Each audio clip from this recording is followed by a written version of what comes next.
जय श्री हरि। शास्त्रों के अनुसार केवल एकादशी के दिन उपवास रखना ही पर्याप्त नहीं होता, बल्कि द्वादशी तिथि में विधि पूर्वक व्रत का पालन करना भी अत्यंत आवश्यक होता है। पालन का अर्थ है नियम पूर्वक व्रत खोलना। यदि कोई व्यक्ति पालन किए बिना व्रत समाप्त कर देता है, तो उसे व्रत का पूर्ण फल प्राप्त नहीं होता। द्वादशी के दिन प्रातः स्नान, भगवान श्री हरि विष्णु की पूजा, तुलसी अर्पण, मंत्र जाप और दान पुण्य करने के बाद शुभ मुहूर्त में पारण करना चाहिए। पारण पराय सात्विक भोजन, जल, फल या तुलसी युक्त जल ग्रहण करके किया जाता है। मान्यता है कि सही समय पर पारण करने से व्रत सफल होता है, पापों का नाश होता है और भगवान विष्णु की विशेष कृपा प्राप्त होती है। तो भक्तों, आप सुनते हैं द्वादशी के दिन सुने जाने वाली पारण कथा। एक गांव में एक वृद्ध बुढ़िया माई रहती थी, जो बहुत ही श्रद्धा और भक्ति भाव से प्रतिदिन तुलसी माता की सेवा किया करती थी।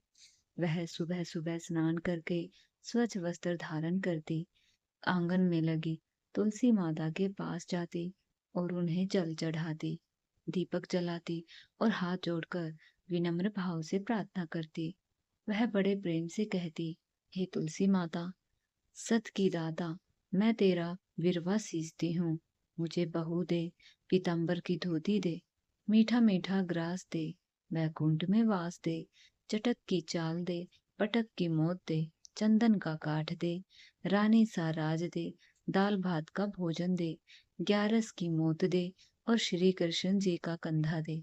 बुढ़िया माई रोज यही प्रार्थना करती और तुलसी माता की सेवा में अपना जीवन धन्य मानती।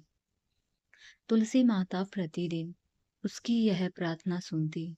उसकी भक्ति सच्ची थी, मन निर्मल था और विश्वास अटूट था। लेकिन एक दिन तुलसी माता सोच में पड़ गई। वे धीरे धीरे सोच सूखने लगी। यह देखकर भगवान श्री हरि विष्णु ने उनसे पूछा, हे तुलसी, तुम अचानक इतनी उदास और शुष्क क्यों हो रही हो?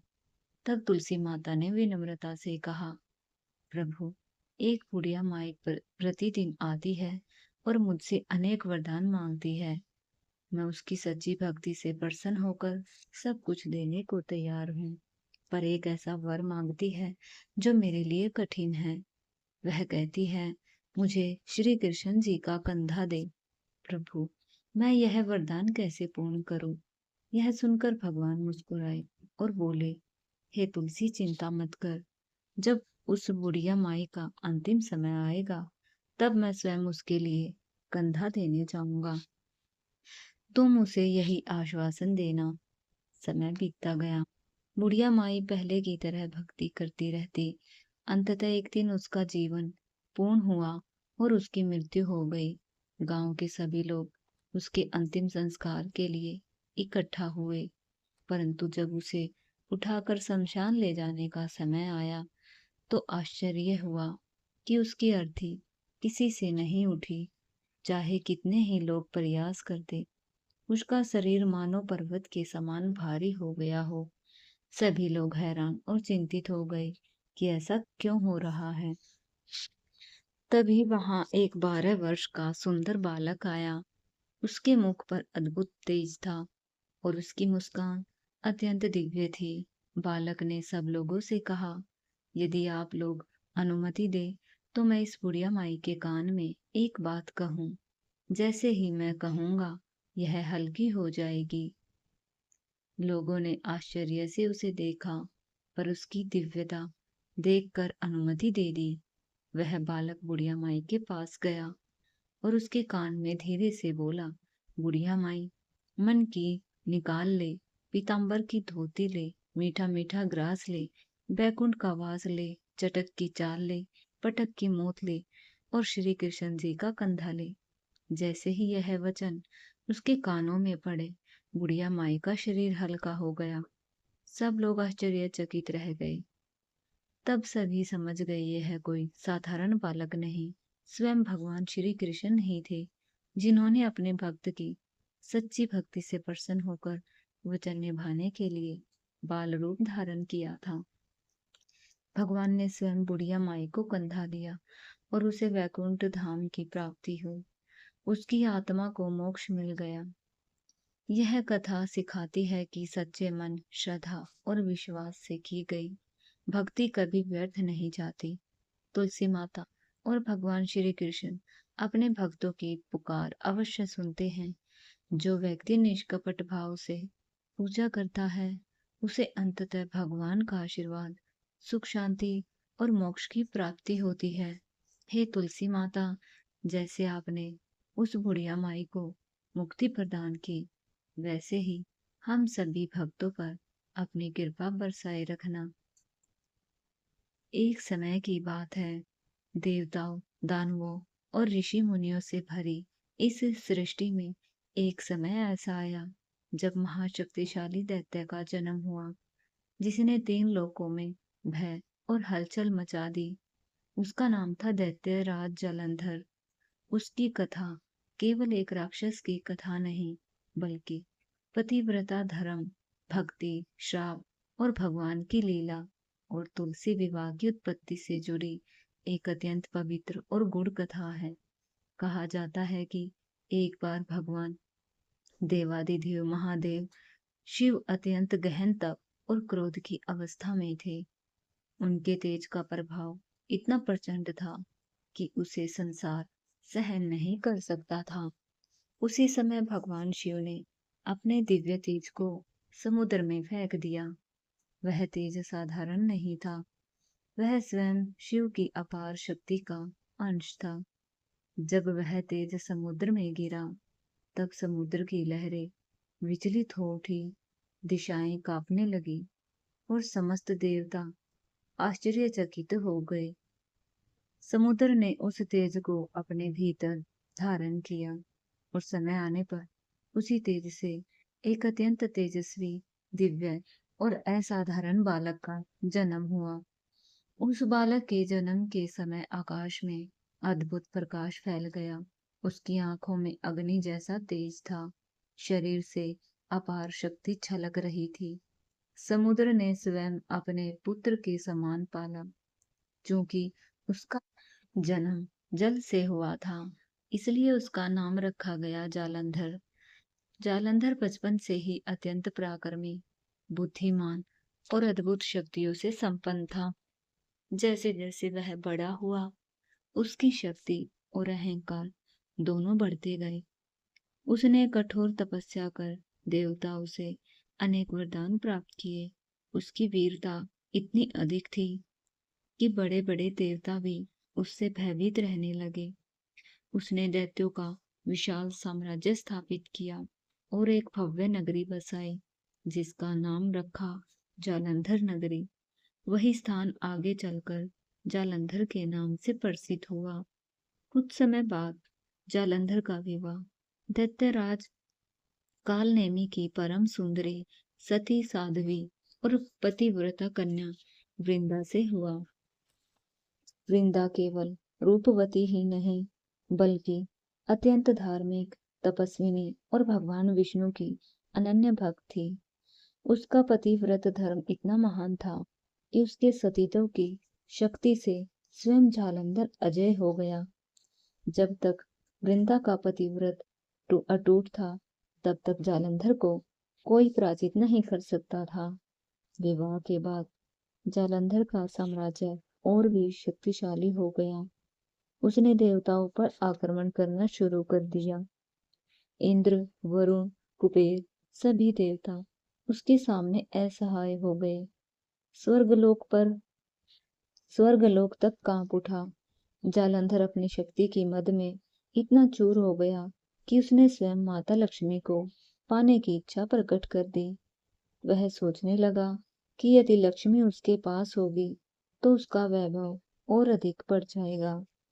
वह वैकुंठ की ओर बढ़ा, परंतु जब लक्ष्मी माता ने उसे देखा तो उन्होंने शांत स्वर में कहा, हे जालंधर, तुम समुद्र से उत्पन्न हुए हो और मैं भी समुद्र मंथन से प्रकट हुई हूँ। इस दृष्टि से तुम मेरे भाई समान हो, मैं तुम्हारी पत्नी नहीं बन सकती।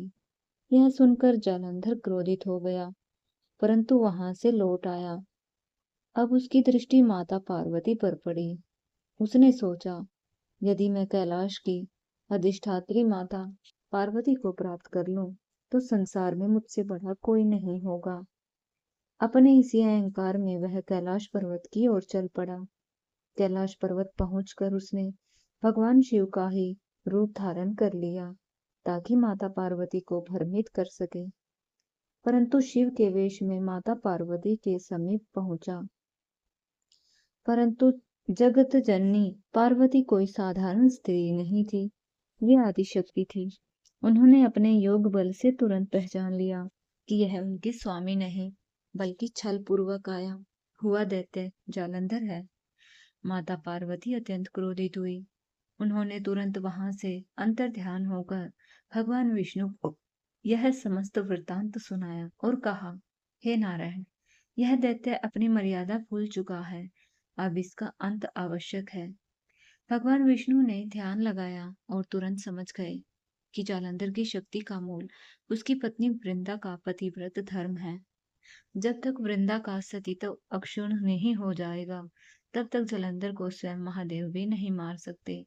इसलिए पहले वृंदा के पतिव्रत को भंग करना आवश्यक था। यह कार्य इतना कठिन था क्योंकि वृंदा स्वयं भगवान विष्णु की परम भक्त थी। इसलिए लोक कल्याण के लिए भगवान को यह लीला करनी पड़ी।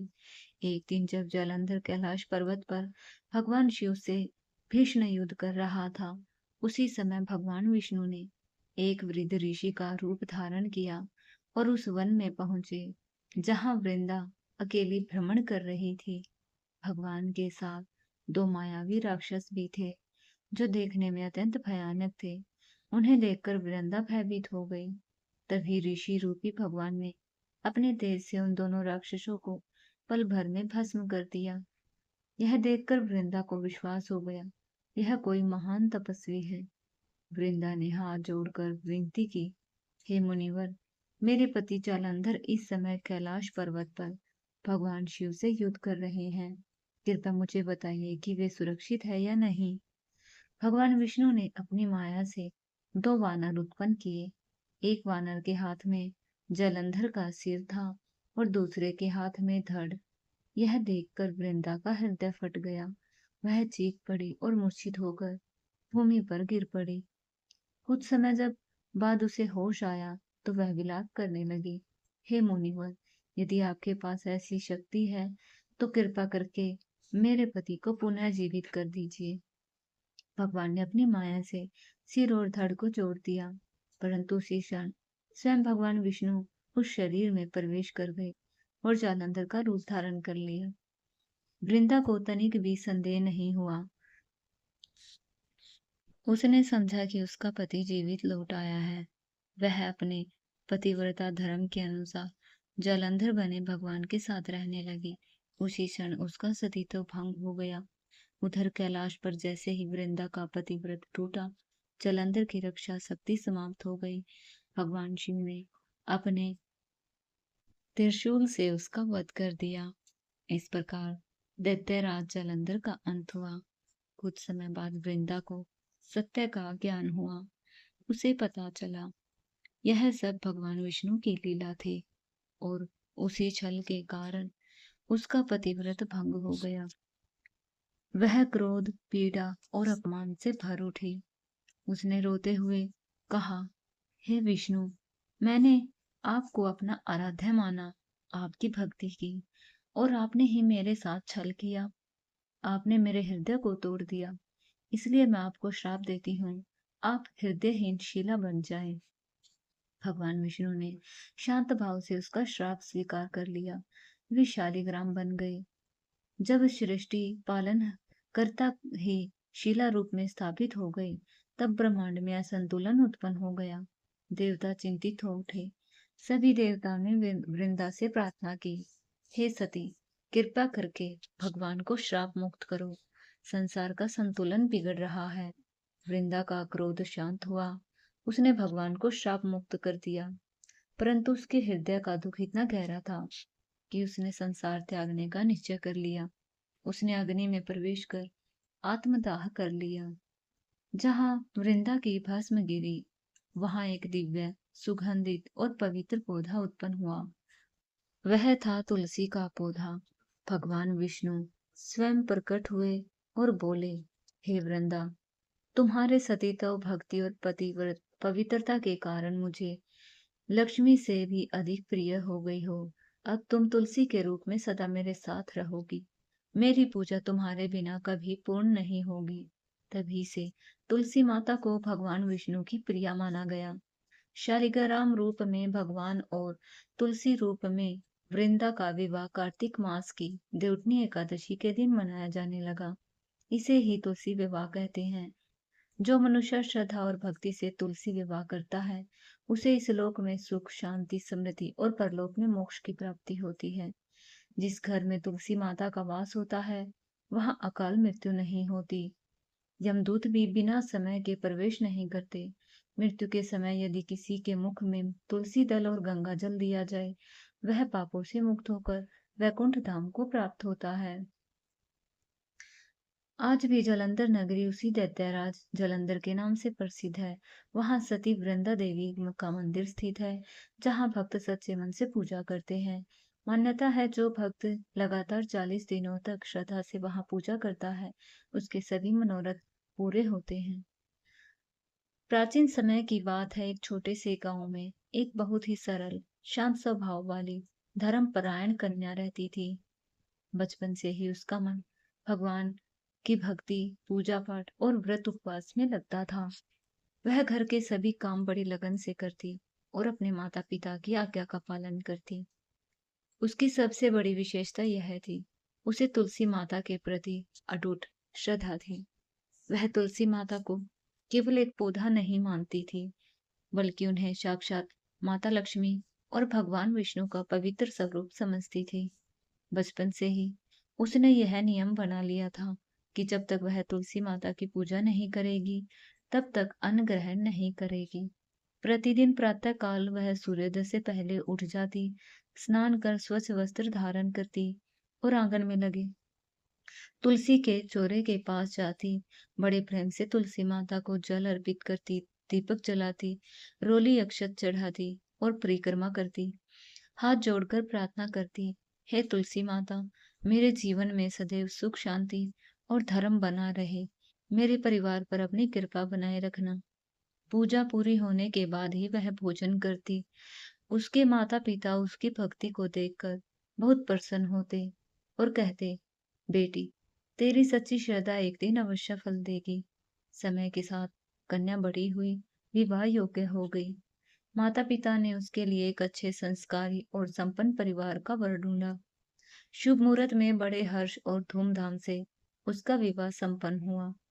विदाई का समय आया तो माता पिता ने उसे आशीर्वाद दिया और दहेज में वस्त्र, आभूषण और आवश्यक सामान के साथ एक सुंदर तुलसी का गमला भी दिया। माँ ने प्रेम से कहा, बेटी, जैसे तुमने हमारे घर में तुलसी माता की सेवा की, वैसे ही अपने ससुराल में इसकी पूजा करना। यही तुम्हारी सबसे बड़ी पूंजी है। कन्या ने आंसू भरी आंखों से वह गमला अपने साथ ले लिया। ससुराल पहुंचकर उसने अपना नियम नहीं छोड़ा। वह रोज सुबह पहले उठती, घर का आंगन साफ करती, स्नान करती, फिर तुलसी माता की पूजा करती। उसके बाद ही रसोई में जाती और भोजन ग्रहण करती। उसके इस नियम को देखकर घर के कुछ लोग उसकी प्रशंसा करते, लेकिन उसकी दो जेठानियां उससे ईर्ष्या करने लगी। वे सोचती थी, नई बहू सबकी प्रिय बन रही है और अपनी भक्ति के कारण सबका सम्मान पा रही है। दोनों जेठानियां उसका मजाक उड़ाती, ताना मारती, देखो कैसी बड़ी धर्मात्मा बन रही है, बिना तुलसी की पूजा किए तो इसे पानी भी नहीं पीना। वे उसकी भक्ति को समझने की बजाय उसका उपहास करती।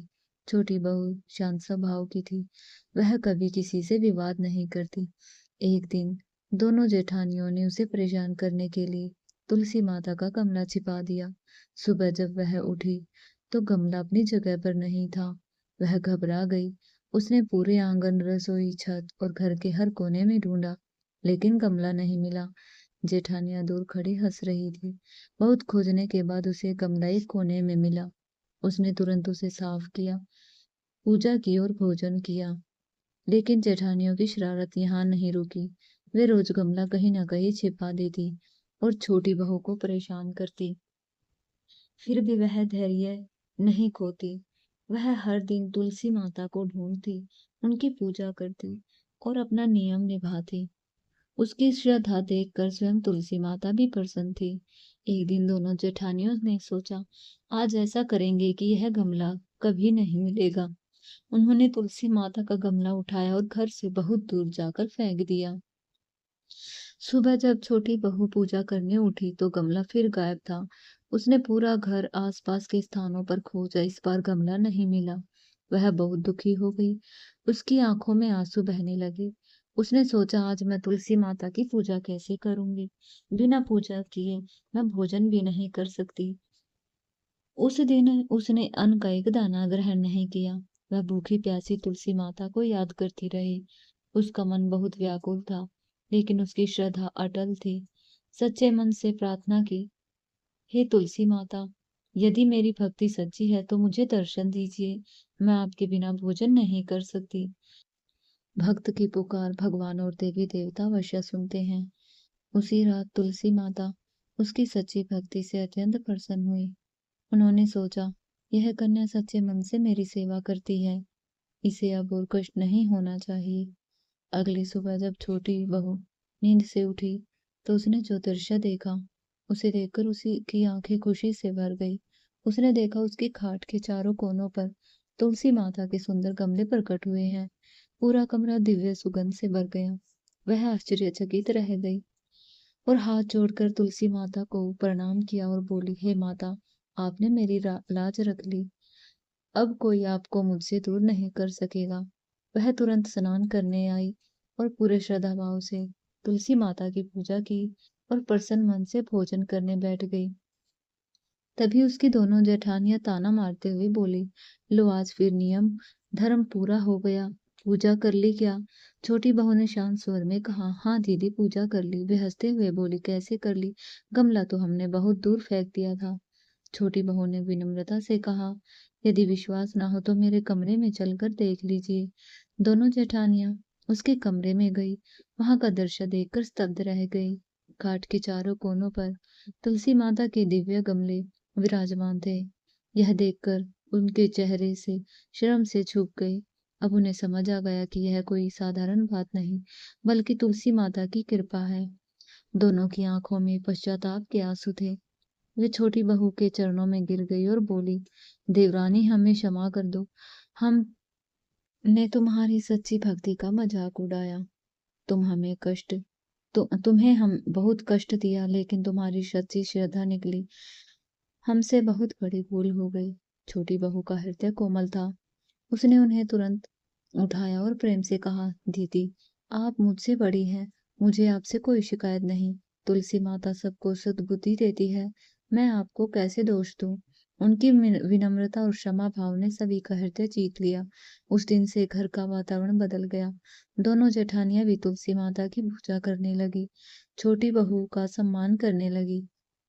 हे तुलसी माता, जैसे आपने सच्ची भक्त देवरानी पर अपनी कृपा बरसाई, वैसे ही हम सभी भक्तों पर भी अपनी कृपा बरसाए रखना। हमारे घर में सुख, शांति, समृद्धि और भक्ति का वास करना। प्रिय भक्तों, यह थी व्रत पारण की कथा। आपको अगर कथा अच्छी लगी हो तो वीडियो को लाइक जरूर करें। कमेंट में जय तुलसी माता अवश्य लिखें।